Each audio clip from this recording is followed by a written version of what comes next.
What if Jesus taught Mary Magdalene to stop praying? Not to pray differently, not to pray harder or with more faith or with better words.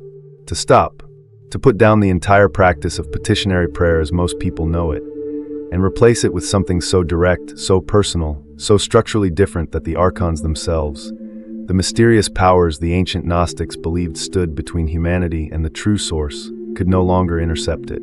What if the reason most people feel like their prayers disappear into silence, that low-grade, honest, rarely spoken feeling that the signal isn't landing, is not a faith problem? It's not a discipline problem. It's not about how worthy you are or how consistent you've been. It's a routing problem. And Jesus knew that, and he told Mary, "Let me ask you something before we go any further. And I want you to actually sit with this, not just let it slide past you the way most questions do. When you pray, who are you actually praying to? Not what you were told. Not the answer that sounds right. Not the Sunday school version.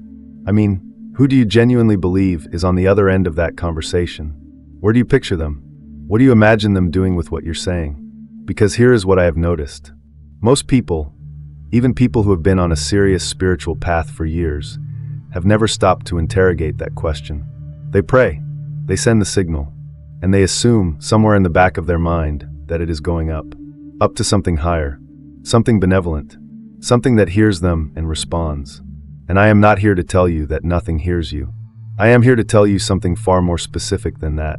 Something that changes everything once you understand it.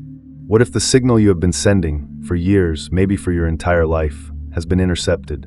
Not by nothing, not by silence, but by something. A layer of consciousness that sits between you and the actual source. A layer that has been receiving your prayers, your petitions, your desperate midnight conversations with the divine, while the highest source has never once been the destination. That sounds alarming. I know. Stay with me, because this is not something I invented. This is not a fringe theory floating around a dark corner of the internet. This is a teaching that is almost 2,000 years old. A teaching that comes directly from one of the most intimate and significant spiritual relationships in recorded history. The relationship between Jesus of Nazareth and Mary Magdalene. Now, I need you to understand something right away. When I say Jesus taught Mary, I am not talking about the public teachings, not the parables, not the Sermon on the Mount, not the ministry that the crowds gathered to hear. That was the outer teaching, the exoteric layer, the teaching shaped for everyone, delivered in the language everyone could receive. There was another layer. There has always been another layer. In nearly every profound spiritual tradition that has ever existed, the public teaching and the private teaching were never the same thing. The outer teaching gave people a framework. The inner teaching gave the ready ones a door. And the people who stood closest to the teacher, the ones who traveled with him, who sat beside him after the crowds went home, who asked the questions no one dared to ask in public, those people received something categorically different. Mary Magdalene was one of those people. Not a footnote, not a reformed sinner who got lucky being in the right place. According to some of the most significant spiritual texts discovered in the 20th century, manuscripts buried in the Egyptian desert for nearly 1,600 years, hidden there so that an institution could not destroy them, Mary was not just part of the inner circle. She was the one who understood the teaching most completely. More completely, it is written, than anyone else around Jesus. And the core of what she understood: stop praying the way you have been praying. Not because prayer is worthless, but because the prayer, the petition, the asking, the sending the signal upward, is aimed at the wrong destination. And the right destination is not above you. It is not outside you. It is not waiting to be reached through the right words, the right ritual, the right amount of sincere faith. It is inside you. It has always been inside you. And the way to reach it has nothing to do with asking. It has everything to do with calling. There is a difference between asking and calling. A profound, structural, cosmological difference. One that most spiritual traditions in the Western world have spent 2,000 years quietly burying. And right now, in the next 30 or so minutes, I am going to walk you through exactly what that difference is. We're going to talk about the monad, about the Archons, about the cosmology that Jesus and Mary were actually working within, not the version that survived the institutional editing process, but the real one. About why this teaching was buried, who benefited from burying it, and why the Archons specifically cannot stand what happens when a human being actually practices it. And about what you can do, practically, personally, in your own inner life, with what Jesus privately handed to Mary in those quiet moments after the crowds went home. But before any of that, you need to understand the world they were actually living inside. Because it was nothing like what most of us were taught. It was stranger, it was deeper, and it was far more honest about the nature of reality than almost anything that survived into the version of Christianity the world was handed. There was a moment, and I want you to feel the weight of it, when the last person in the crowd walked away and Jesus and Mary were finally alone. The sun has gone down over the Galilean hills. The sick ones who came hoping to be healed have left. The curious ones who came to argue have left. The confused ones who came because someone told them something extraordinary was happening here, they have left too. The dust their sandals kicked up has settled back into the road. And in the quiet that follows, that particular quiet that only comes after a crowd dissolves, two people are sitting together, not performing, not teaching to an audience, just sitting. One of them has been speaking all day, pouring out wisdom in the language of parables, carefully calibrated to meet people exactly where they are. The other has been listening to all of it, but also listening to something underneath it, something the parables were pointing toward without ever naming directly. Mary turns to Jesus and asks the question the crowd never thought to ask. Not, "What did you mean by the parable?" Not, "When will the kingdom come?" Something more fundamental than that. Something that strips away the metaphor entirely and goes straight to the mechanics of the thing. How do I actually reach it? Not through prayer, not through ritual. How do I reach the source itself, the real one, directly? And that question, that specific, precise, daring question, is the doorway to everything I am about to tell you. Now, here is what you need to understand about the world they were living in. First-century Palestine was not religiously or philosophically simple. It was a crossroads. Greek philosophy had saturated the region for 300 years since Alexander's conquests. Mystery schools from Egypt brought their initiatory traditions along trade routes. Jewish mysticism, what would later be formalized as Kabbalah, was already alive and breathing in certain circles. And within all of this, there was a current of thought, a deeply serious, deeply mystical current, that scholars today call Gnosticism. Now, I want to be careful here, because Gnosticism is one of those words that gets thrown around loosely and loses its weight. So let me give it back its weight. Gnosticism is not a single religion. It is a family of spiritual perspectives united by one central conviction: that the material world is not the creation of the highest God, that there is a supreme, unknowable source, the monad, and then there are lesser beings who created and now govern the material realm, and that the human being contains a divine spark from the highest source, trapped in a material body, surrounded by a cosmos managed by those lesser beings, the Archons. The goal of the Gnostic path is gnosis, direct, personal, unmediated knowing of the divine. Not faith in a doctrine, not obedience to a law. Knowing. The kind of knowing that happens when the divine spark inside you recognizes the source it came from. Jesus was operating within this current, deeply within it. And I think this is where so many people get lost when they try to understand the historical Jesus. They try to fit him into the institutional Christianity that came 300 years after him. But that is like trying to understand the seed by studying only the tree, after the tree has been extensively pruned, grafted, and shaped by people with their own agendas. The Jesus who sat with Mary after the crowds left, that Jesus was a Gnostic teacher. A pneumatic, which means someone who operated from the level of the divine spark, the pneuma. Someone whose entire mission was not to start a religion, but to awaken the pneuma in others. And Mary Magdalene, in this context, was not a reformed sinner or a footnote in the story. She was the student who got it, fully, the one whose own pneuma was awake enough to receive the deepest layer of the teaching without distorting it. In the texts found at Nag Hammadi, a collection of ancient manuscripts discovered by a farmer in Egypt in 1945, manuscripts that the early institutional church never managed to destroy because they were buried in a clay jar in the desert, Mary appears again and again as the student who understands what others cannot. One text says that Jesus loved her more than the other disciples. Not romantically, though people love to reduce it to that. Spiritually, the way a teacher loves the student who can truly carry the teaching forward. Now here is my personal take on this, and I genuinely believe it. The private teaching, the inner circle teaching, has always been the real one. Not because the public teaching is false, but because the public teaching is a map, and the private teaching is the territory. A map is useful, but you cannot live in a map.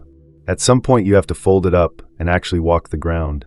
What Jesus was giving Mary in those quiet evening conversations was not a better map. It was direct experience of the territory. And the territory, as I am about to show you, is nothing like what the map describes. Because here is what that private teaching was actually responding to. A problem. A specific, structural, cosmological problem with the way human beings had been taught to approach the divine. A problem with prayer itself. I want to tell you something honest. There was a period in my own life, a long period, where I prayed every single day. Consistently, earnestly, with what I genuinely believed was faith. And there was always this feeling underneath it. This low-grade, barely acknowledged feeling that I was talking into a very large room and not entirely sure anyone was home. I never said that out loud, because in the communities I was part of, you did not say that out loud. That was doubt, and doubt was the enemy of prayer. So I pushed the feeling down and prayed harder and waited for the breakthrough that everyone around me seemed to be having.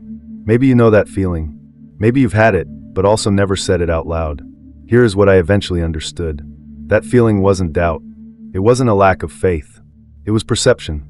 Something in me was accurately perceiving that the signal was not landing where I thought it was landing.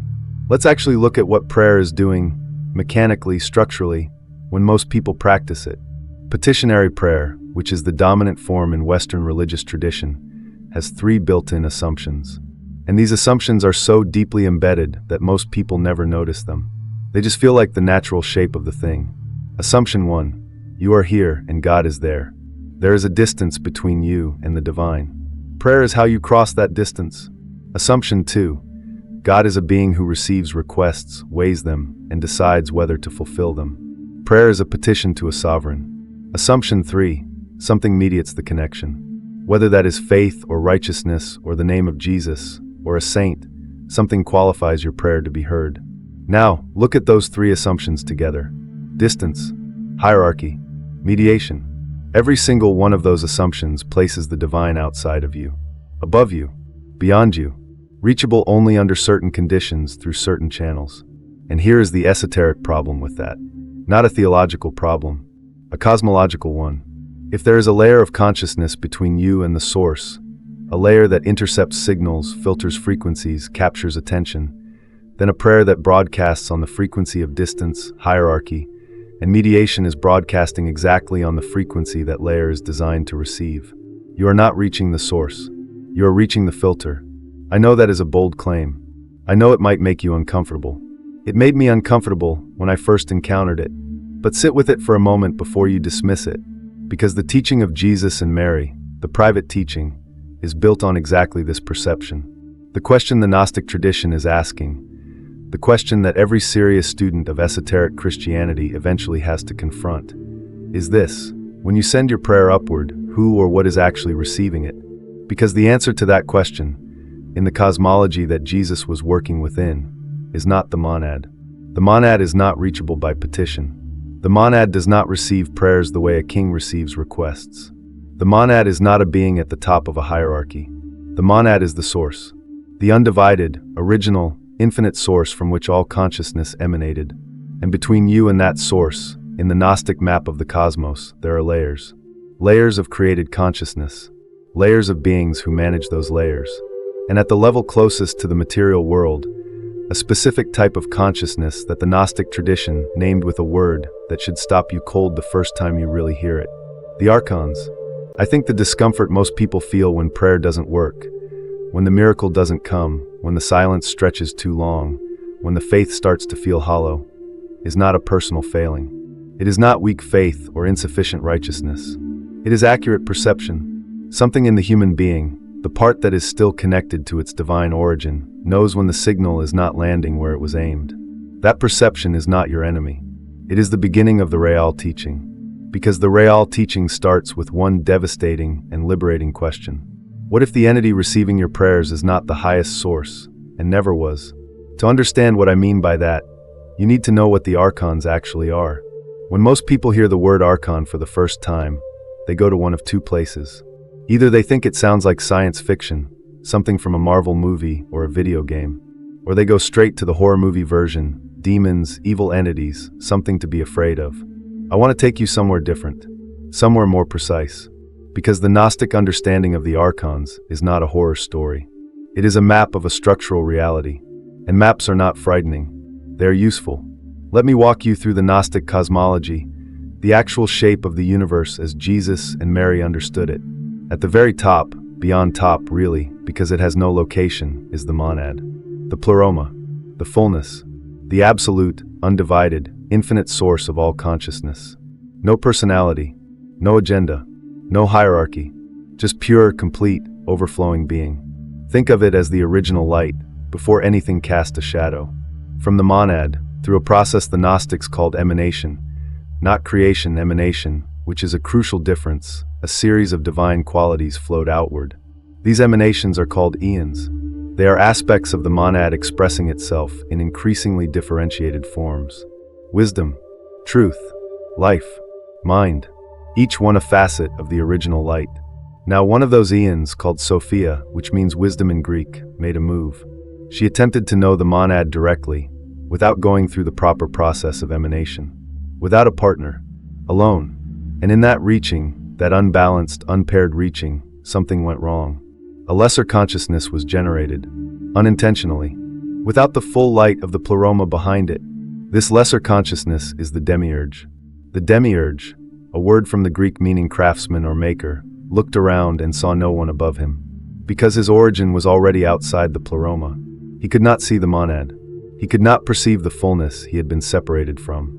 And so he concluded, with absolute, sincere, catastrophic certainty, that he was the highest God, the only God, the one who made everything.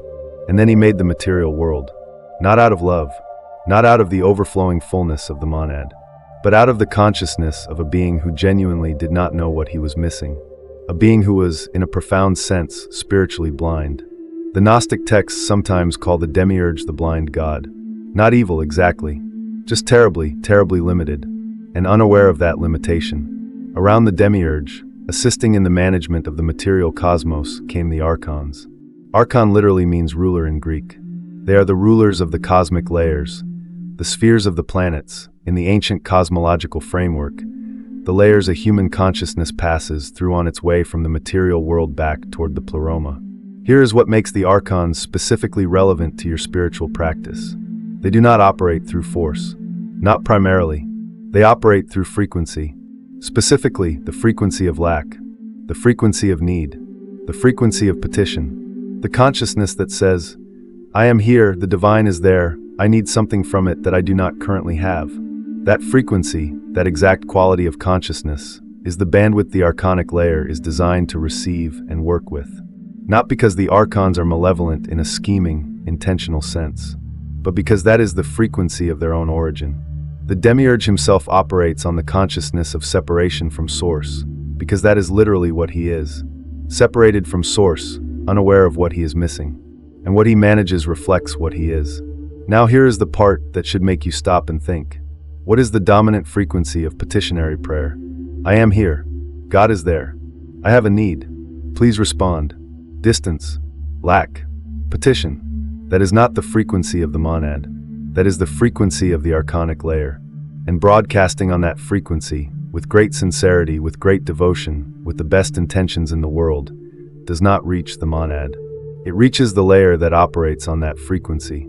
The Nag Hammadi texts, discovered in 1945 when a farmer in Upper Egypt named Muhammad Ali al-Salman broke open a sealed clay jar and found a library of ancient wisdom that the early church had failed to destroy. Those texts describe this dynamic in detail. The Archons intercept, not your phone calls or your thoughts, your spiritual frequency, your vibrational address, so to speak.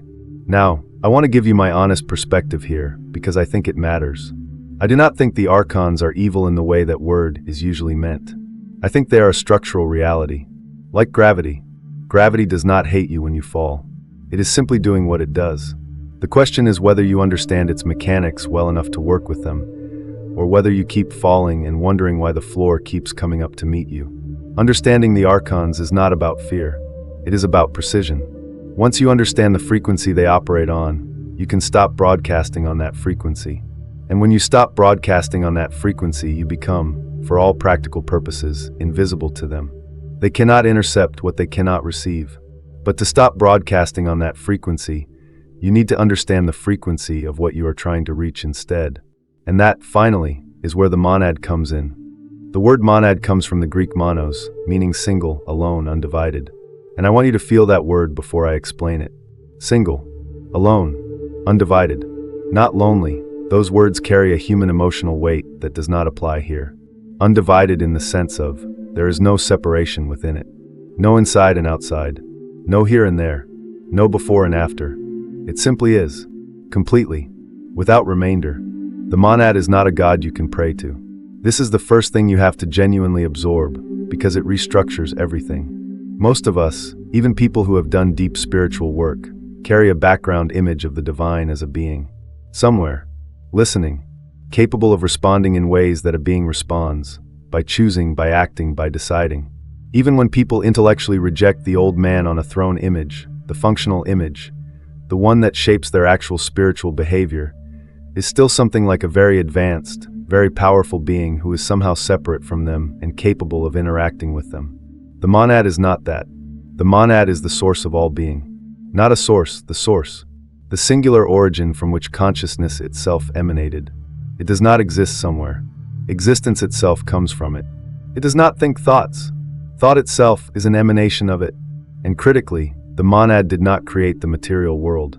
This is the distinction that the Gnostic tradition holds above almost everything else, and it is the distinction that changes your entire understanding of what you are dealing with when you approach the divine. The demiurge created the material world. The craftsman god, the blind god, the one who believed himself to be the highest, he fashioned the material cage. The bodies, the planets, the laws of physical reality. All of it, that is the demiurge's work. The monad emanated consciousness, light, being. And some of that light, fragments of it, sparks of it, ended up inside the material beings the demiurge created. That spark inside you, the Gnostic tradition calls it the pneuma, which means breath or spirit in Greek, is not from the demiurge. It is not from the Archons. It is not from the material world at all. It is a fragment of the monad itself, placed, or rather, emanated, into the material vessel of your human body.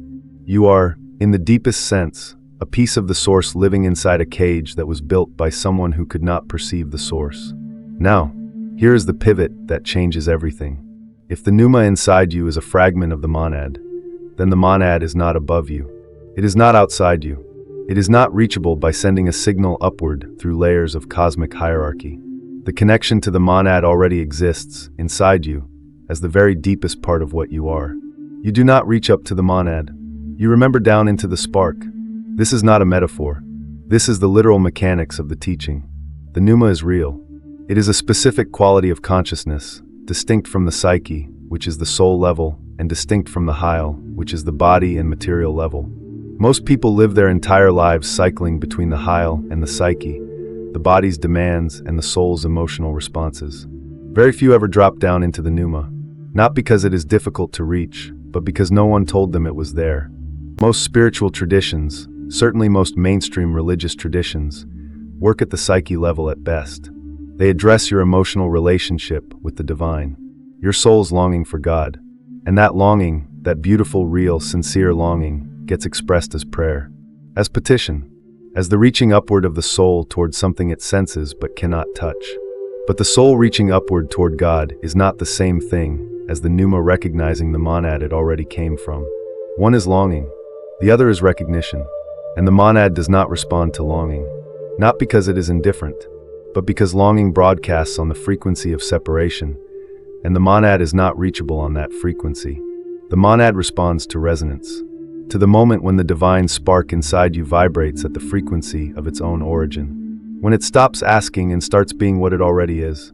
The moment I genuinely understood this, not as a concept, but as something I felt land in my body. I cannot describe it perfectly. But the closest I can get is this. I had been knocking on a door my entire spiritual life. And then I understood that I was not standing outside the door. I was the door. I had been knocking on myself. And that is precisely what Jesus was trying to give Mary. Not a better way to knock. A way to stop knocking entirely. And open. This is the center of everything. This is the segment I have been building toward since the first word of this video. So I want you to be completely present for this.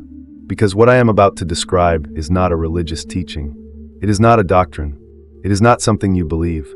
It is something you do, or rather, something you stop doing, and something you become. Let's start with the distinction that sits at the heart of this teaching. Prayer speaks outward, calling speaks inward. Those are not just different directions. They are different cosmological orientations. Prayer, in its conventional form, is based on the premise that the divine is outside you, above you, available to be reached if you say the right things in the right spirit. It is a transmission sent from a place of distance toward a destination that is other than you. Calling, in the sense that Jesus was teaching Mary, is based on the recognition that the divine is already inside you, as your deepest nature, as the pneuma that is your actual origin. Calling is not sending a signal outward. It is turning your attention inward, toward the spark, and allowing the resonance between the spark and the source to activate. It is not about words. This is crucial. The moment you wrap this practice in words, affirmations, mantras, even silent verbal prayers, you have already moved to the psyche level. You are working with the soul's language. And the soul's language, however beautiful, does not reach the pneuma. The pneuma is below language, before language. It operates on pure frequency. So what does turning inward to the pneuma actually look like? It starts with stillness, but not the stillness most people think of when they hear that word. Not the stillness of trying to quiet your mind, suppressing thoughts, achieving some kind of blank peace. That is a surface stillness, a psyche-level stillness. The mind going quiet is not the same as the pneuma activating. The stillness Jesus was teaching is deeper than thought suppression. It is a quality of consciousness that rests beneath thought, beneath the emotional weather, beneath the narrative your mind runs about who you are and what you need and what is wrong and what should be different. Beneath all of that, there is a layer. Quiet, not because it has been quieted, but because it was never noisy in the first place. That layer is the pneuma. And when your attention rests there, not forced, not strained, just genuinely resting, it begins to resonate. It begins to vibrate at its own natural frequency, the frequency of its origin. And that frequency is what calls the monad. Not calls it from far away, calls it the way a tuning fork calls its corresponding note from another instrument across the room. The resonance is the connection. The resonance is the contact. This is what gnosis actually is, not knowledge about God. Knowledge as the divine knowing itself. The moment the pneuma resonates with the monad, you do not learn something about the source. You briefly, profoundly, unmistakably are the source knowing itself through your particular expression of it. That cannot be transmitted through doctrine. It cannot be taught through theology. It can only be pointed at, over and over, in different ways, until the student's own inner readiness brings them to the threshold, and then they step through themselves. Mary was ready for that threshold. And the reason Mary was ready, the reason Jesus could teach this to her in a way he could not teach it to everyone around him, is that Mary had something the Gnostic tradition calls the pneumatic nature, a quality of consciousness that was already oriented toward the deepest layer of reality, even before the teaching arrived. The teaching did not create her readiness. It met her readiness and activated it. Now think about the resurrection. Jesus appears to Mary first, not to Peter, not to the other disciples, to Mary. And in that moment, when she sees him and recognizes him in his transformed state, what is actually happening? Esoterically, this is not just a chronological detail. It is a cosmological statement. The one who has learned to call the monad, the one who has learned to recognize the source in its deepest form, is also the one who can recognize the teacher even when he appears in a form that bypasses the physical senses. She sees him not with her eyes. She recognizes him with her pneuma, because the pneuma always knows its own. I want to say something here that I feel genuinely, not as something I read somewhere and am passing along. I believe this teaching, the teaching of direct contact, of turning inward to the pneuma and calling the monad through resonance rather than petition, was never meant to be hidden from ordinary people. It was not designed for the spiritual elite. It was not reserved for monastics or initiates or people with advanced degrees in mysticism. It was meant for everyone. Every human being who has a pneuma, which is every human being, period, is capable of this practice. The hiding of it was not the original intention. The hiding of it was a later decision, made by people with specific interests in keeping the divine at a distance from ordinary human beings. And that hiding is exactly what I want to talk about next. Because if this teaching is this powerful, this direct, this available, why have you never heard it explained like this before? The answer to that is not mystical. It is historical, and it is deeply, deliberately human. The year is 325 AD. Nearly 300 years after Jesus and Mary had those private conversations in the evening quiet of Galilee, the Roman Emperor Constantine has called a council, the Council of Nicaea, and the purpose of this council, officially, is to settle doctrinal disputes within the rapidly growing Christian movement, to decide once and for all what Christianity officially believes, what texts are authoritative, what teachings are orthodox, what is in and what is out. Now, I want you to understand what this moment actually is. This is not a spiritual event. It is a political one. Constantine did not convert to Christianity because he had a profound inner awakening and the pneuma inside him resonated with the monad. Constantine converted, or at least aligned himself with Christianity, because it was politically useful. The Christian movement had grown enormous across the empire, managing it, shaping it, using it as a unifying force for Roman imperial power that required defining it, containing it, making sure it had the right shape.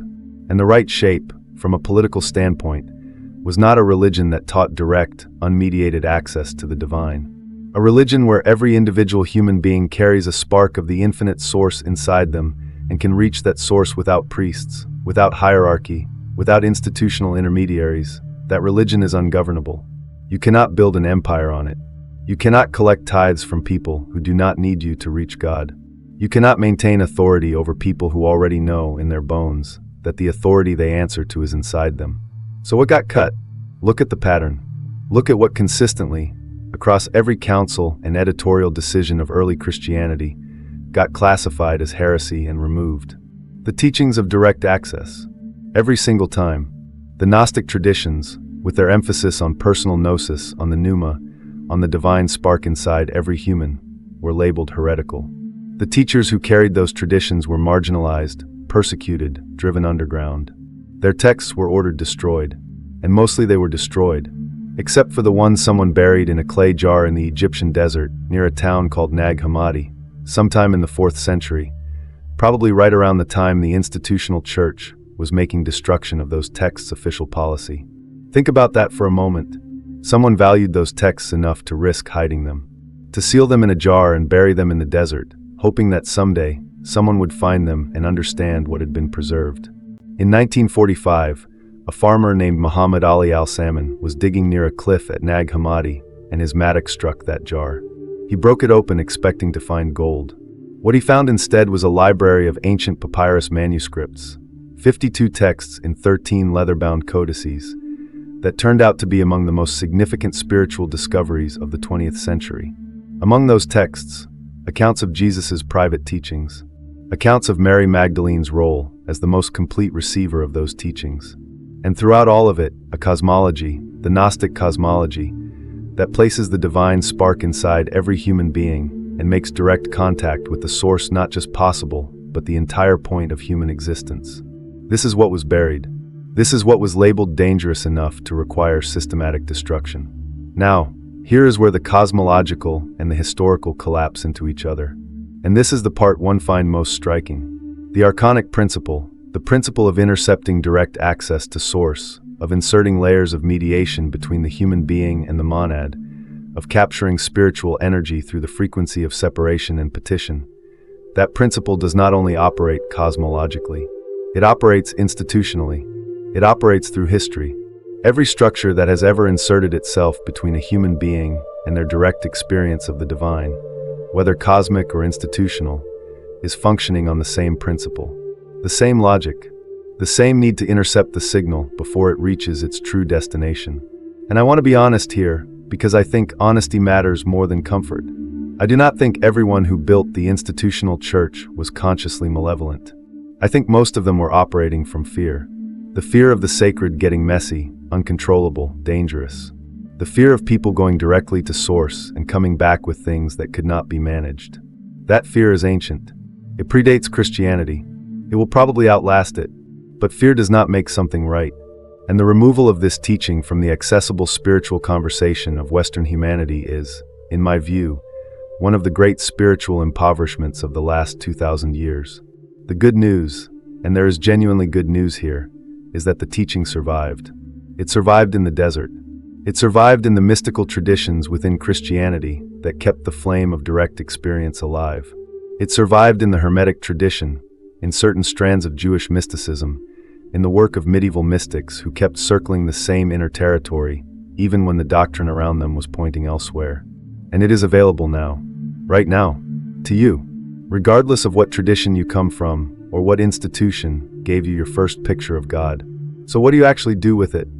I want to be careful here, because this is the segment where it would be easy to tip into giving you a 5-step meditation process. A technique, a spiritual procedure you follow like a recipe. And that is not what this is. That is not what Jesus was giving Mary. What he was giving her was not a technique. It was a reorientation, a fundamental shift in the direction of consciousness. And the difference between a technique and a reorientation is enormous. A technique is something you do. A reorientation is something you become. And you cannot become it by following steps. You can only become it by recognizing what you already are. So I'm going to offer you not steps. Recognitions. 4 of them. And if you sit with these genuinely, not as concepts to be understood, but as realities to be felt, something will shift. I cannot promise you when, but I can tell you that this shift, once it begins, does not reverse. Recognition 1. The spark is already inside you. Not as a metaphor, not as a comforting spiritual idea, as a cosmological fact within this teaching. You are a fragment of the monad, housed in a material body, in a world managed by the demiurge and his archons. That fragment, the pneuma, is real. It is the deepest layer of what you are. Most spiritual practice treats the divine as something you are acquiring, moving toward, building a relationship with, growing in proximity to through good behavior or spiritual discipline or sincere seeking. The Gnostic teaching says, stop acquiring, start recognizing. You are not trying to get closer to the source. You are recognizing that you are already of the source. You always have been. The seeking was never the problem, but seeking implies you haven't found it yet. Recognition implies it was never missing. Sit with that. Really sit with it. Feel what happens in your body when you shift from, I am seeking the divine, to, I am recognizing what I already am. Recognition 2. Upward petition creates the distance it is trying to cross. This one is subtle, and it is devastating when it lands. Every time you pray upward, every time you send the signal of your need or your longing or your request toward a God who is above you and separate from you, you are reinforcing, at the level of your own consciousness, the reality of that separation. You are literally practicing being separate from the source. And the more earnestly you practice it, the more real the separation becomes in your experience. This is the archonic trap, not an external trap set by malevolent beings. An internal trap generated by the structure of the practice itself. The practice of petitionary prayer, by its very nature, rehearses the reality it is trying to overcome. Recognition 2 is simple. Stop rehearsing separation. Every time you notice yourself beginning to pray upward, pause. Not to suppress the impulse. The impulse toward the divine is sacred and should be honored. But redirect it. Instead of upward, go inward. Instead of God, help me, go to. The source I came from is already here. That redirect is not a small thing. Over time, it rewires the entire spiritual nervous system. Recognition 3. Silence is the presence of the pneuma, not the absence of prayer. Most people think of silence as a gap. The space between prayers, or between thoughts, or between moments of spiritual activity. Empty space that needs to be filled.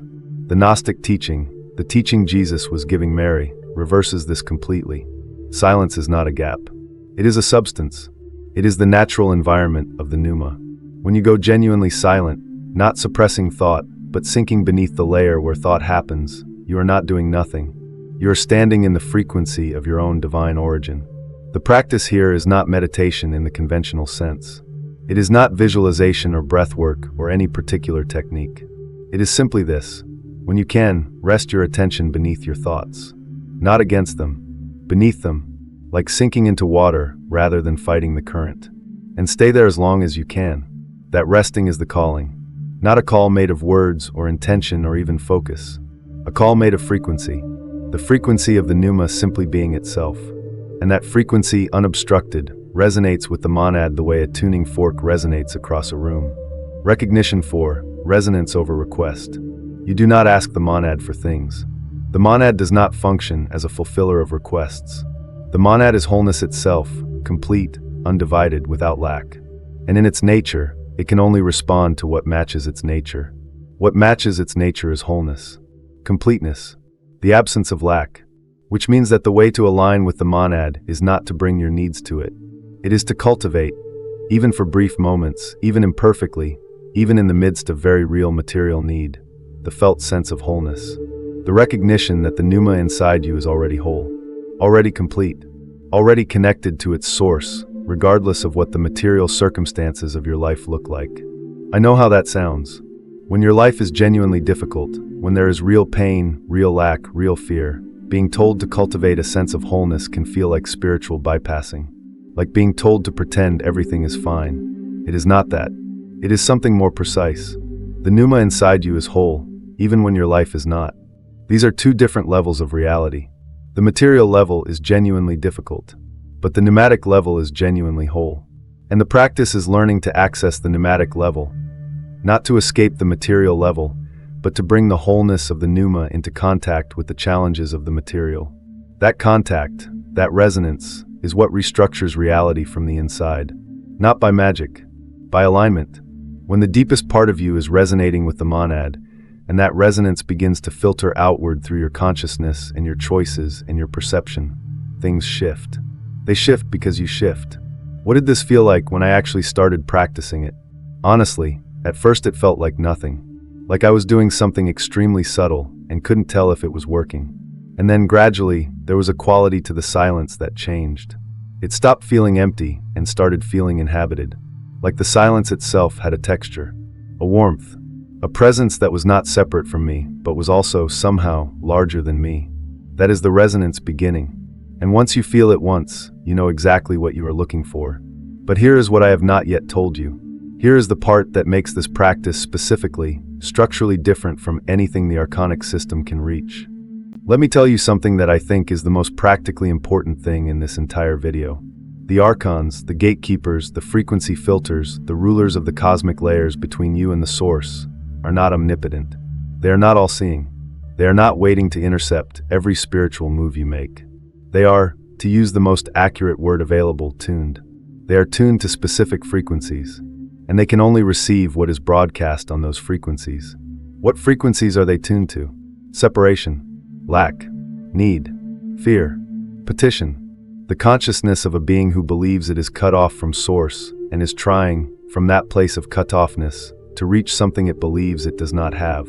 That is their range. That is the bandwidth they operate in. That is the entire scope of what they can intercept. And when you make genuine contact with your pneuma, when you sink beneath the level of thought and emotional weather and psyche-level longing and rest in the actual frequency of your divine origin, you step completely outside that bandwidth. Not partially, not mostly, completely. The Archons cannot intercept the resonance of the pneuma with the monad, because that resonance does not broadcast on any frequency they are equipped to receive. It is, in the most literal sense, out of their range. Like trying to pick up a radio station on a device that cannot tune to that frequency. The signal is there. The device simply cannot receive it. This is not a workaround. This is not a clever technique for evading cosmic obstacles. This is the structural reality of how this works. The Archonic layer is built around the management of beings who believe themselves to be separate from Source. When you stop operating from that belief, when the pneuma's resonance with the monad becomes the ground of your consciousness rather than an occasional peak experience, you have not defeated the Archons. You have simply made yourself irrelevant to their system. Think about that word. Irrelevant. Not triumphant. Not escaped. Irrelevant. The system requires your participation. It requires that you keep broadcasting on the frequency of lack and petition and separation. That frequency is the food of the system, not in a horror movie sense, but in a structural sense. A system that manages separated beings requires beings who are experiencing separation. The moment separation is no longer your operating frequency, the system has nothing to manage. You have withdrawn your participation, entirely, without conflict, without spiritual warfare, without fighting anything. You have simply stopped broadcasting on the frequency that made you visible to the system. This, precisely this, is why the teaching was buried. Think about it. A teaching that makes the Archonic structure not just less effective but functionally irrelevant. That is not a teaching any system built on Archonic principles wants circulating freely. Not because the system is sentient and afraid, but because the teaching, if widely practiced, dissolves the conditions the system requires to function.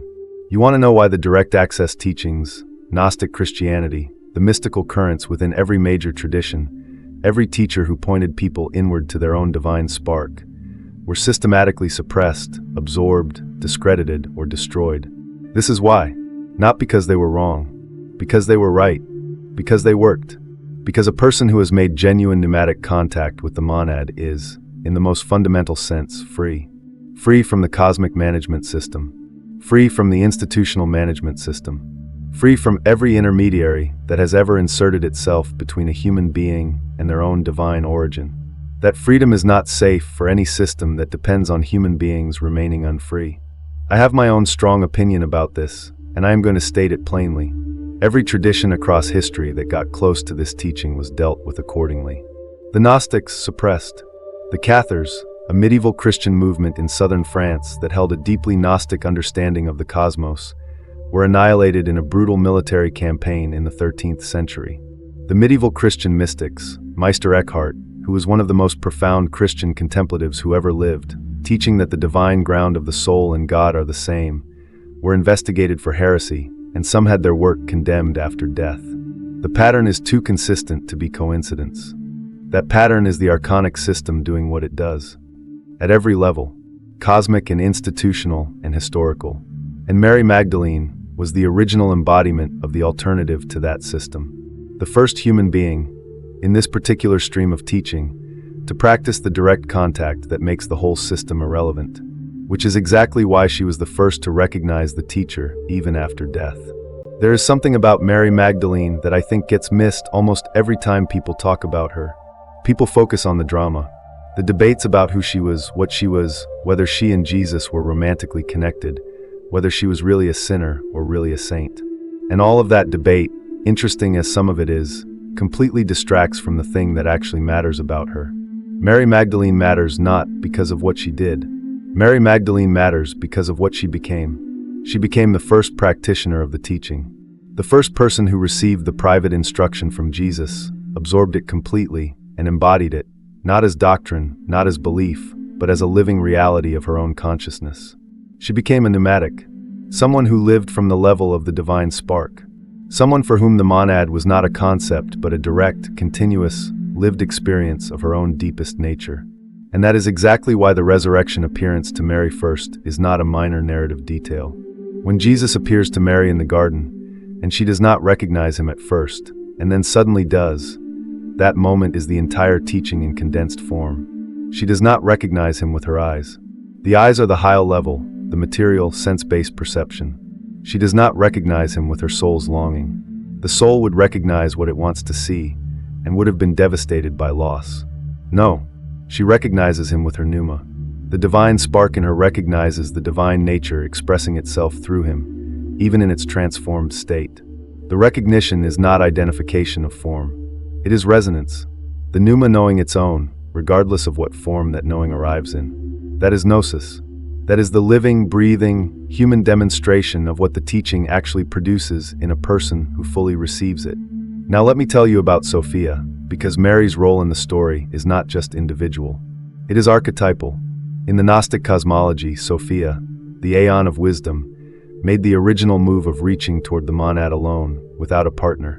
And in that unbalanced reaching, the material world came into being. Sophia herself became partially entrapped in the material she had inadvertently generated. And the entire story of the Gnostic cosmos is, in one sense, the story of Sophia's redemption, her gradual recognition of what she is and her return to the pleroma. Mary Magdalene, in the Esoteric reading, is the human embodiment of Sophia's redemption arc, the feminine principle of wisdom that descended into matter, and through the encounter with the pneumatic teacher, with Jesus, found its way back to recognition of its own divine origin. This is why the teacher-student relationship between Jesus and Mary is not just historically interesting. It is architecturally significant. It models the relationship between the monad and the pneuma, the source reaching into its own expression and awakening it to its nature through intimate knowing, through love, through recognition. Doctrine cannot do that. Doctrine is a map. Love is the territory. And this brings me to the part that I think should make every person who cares about spiritual history genuinely angry, or at least genuinely clear-eyed. Stripping Mary Magdalene of her role in the founding story of Christianity was not just an act of misogyny, though it was certainly that. It was the strategic removal of the direct access model from the most visible position in the tradition. Think about what the original story says. The teacher with the deepest inner teaching. The student who received it most completely. The first witness to the resurrection. The first person to experience the teacher in his transformed, post-material state. That student was a woman, and that woman embodied the teaching of direct, unmediated, pneumatic contact with the source. When you replace that woman with institutional authority, when you take the founding story of the one who understood most completely received the inner teaching and made direct contact, and replace it with authority comes through apostolic succession from Peter, who receives it institutionally, you have not just changed a historical narrative. You have changed the entire spiritual architecture. You have replaced pneumatic recognition with institutional permission. You have replaced direct contact with mediated access. You have replaced Mary with a system. And that system has been running for 2,000 years.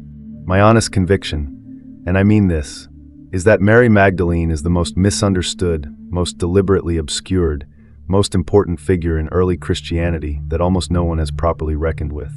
Not because of the dramatic personal details of her life, because she is the model. She is the proof of concept. She is the demonstration that the teaching works, that a human being can receive the private instruction of the Gnostic Jesus, embody it, live from the pneumatic level, and recognize the source in its every form. She is not a footnote. She is the whole point. And she brings us, finally, completely, back to the question we started with. At the very beginning of this video, I asked you something. What if Jesus taught Mary Magdalene to stop praying? You came in hearing that as a question, maybe even as a provocation. Maybe you clicked because it sounded bold or controversial, or like something that was going to challenge something you held. Maybe you clicked because something in you already suspected that the version of prayer you were taught was not the whole story. You are leaving with it as an answer. And now, one more question. The one that was always underneath the first one. When you pray, who are you actually praying to? Not rhetorically, genuinely. Because now you have the map. And the map changes everything. You now know the shape of the cosmos as Jesus and Mary understood it. You know the monad, the undivided, infinite source that is not a being above you, but the origin you came from. You know the demiurge, the craftsman god who made the material world and mistook himself for the highest god. You know the Archons, the rulers of the cosmic layers, operating on the frequency of separation and lack, intercepting the signals of petitionary prayer not with malice, but with perfect structural efficiency. And you know the pneuma, the divine spark inside you, the fragment of the monad that you have been carrying in every moment of every day of your entire life, in most cases completely unaware of its presence. The part of you that is not from here, not from the material world, not from the demiurge's creation, not reachable by archonic influence. The part of you that is already always permanently connected to the source it came from. You know the difference between prayer and calling, between sending the signal upward through layers of cosmic hierarchy and turning inward to the spark and letting the resonance happen. You know why Mary received this teaching. You know what she did with it. You know what it made her capable of recognizing, even on the other side of death. And you know why it was buried. Not because it was dangerous to the individual, because it was dangerous to every system, cosmic and institutional, that depends on human beings not knowing what they actually are. So here is where you are now. You are standing at a crossroads that most people never even know exists.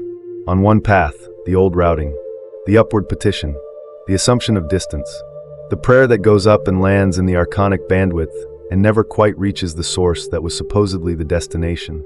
There is nothing wrong with you if you have been on that path. You were taught to be on it. Almost everyone you know is on it.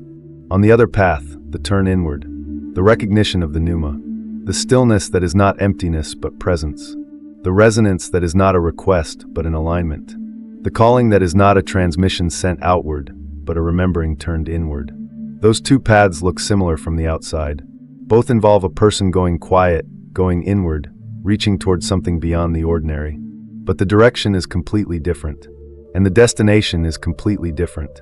And what intercepts you, or doesn't, is completely different. The monad is not waiting to be petitioned.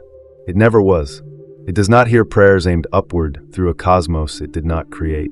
It resonates with the spark that is already inside you, the spark that is a piece of it, when that spark stops performing separation and starts being what it actually is. Remembering the monad is the same as remembering yourself. Your deepest self. The self that existed before the demiurge gave you a body and the Archons gave you a frequency to broadcast on. The self that will exist after all of that falls away. And here is what I want to say to you personally, not as someone wrapping up a video, but as a person who has sat with this teaching long enough to know it is real. I think this moment in history is specific. I think the fact that these texts were buried for 1600 years and then surfaced in 1945 is not accidental. I think the fact that you are watching this, that this teaching is circulating in ways it could not have circulated 50 years ago, is meaningful. Not in a dramatic, prophetic sense, in a quiet, practical sense.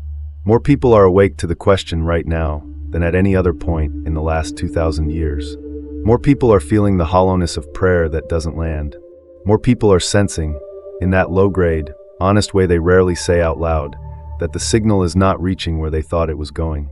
More people are ready to hear what Jesus told Mary in the quiet of a Galilean evening when the crowds had finally gone home. You don't have to believe anything I've told you today. I mean that genuinely. Belief is the psyche level. This teaching does not ask for your belief. It asks for your attention. Just your attention, turned inward, beneath the thoughts, resting in the quiet that is not empty but inhabited. The quiet where the pneuma lives.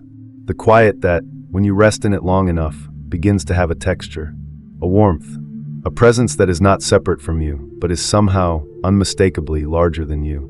Take this into your silence. However small that silence is, 5 minutes, the space between tasks, the moment before you fall asleep. Take it there and don't ask for anything. Don't request anything. Don't petition anything. Just rest in the deepest layer of what you are, and see what responds, not from above, from within. That response, that quiet, warm, undeniable recognition, is the monad knowing itself through you. It is what Mary felt. It is what Jesus was pointing at every time he spoke and every time he went silent. It is the teaching that 2,000 years of institutional religion tried to bury and failed, because you cannot permanently bury a truth that lives inside every human being ever born.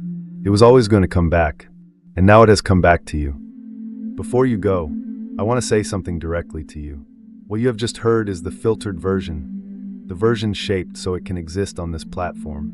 YouTube has completely demonetized this channel, which means there is no ad support keeping this work alive anymore. History has already shown us what happens to teachings like this. They get buried, repackaged, or quietly forgotten. I'm not going to dilute this message. I'm not going to reshape it to fit what's acceptable or comfortable. I'm not slowing down. If anything, I'm going deeper. But I need to be honest with you. I can't carry this mission alone. I need your support to keep this work alive. If what you've heard so far has opened your eyes, click the link in the description and join me on Patreon. You'll immediately unlock raw, unfiltered member-only videos, extended audio teachings, and esoteric blueprints that will never be released on this platform. Most people will hear this and fall back into the sleep. Don't be one of them.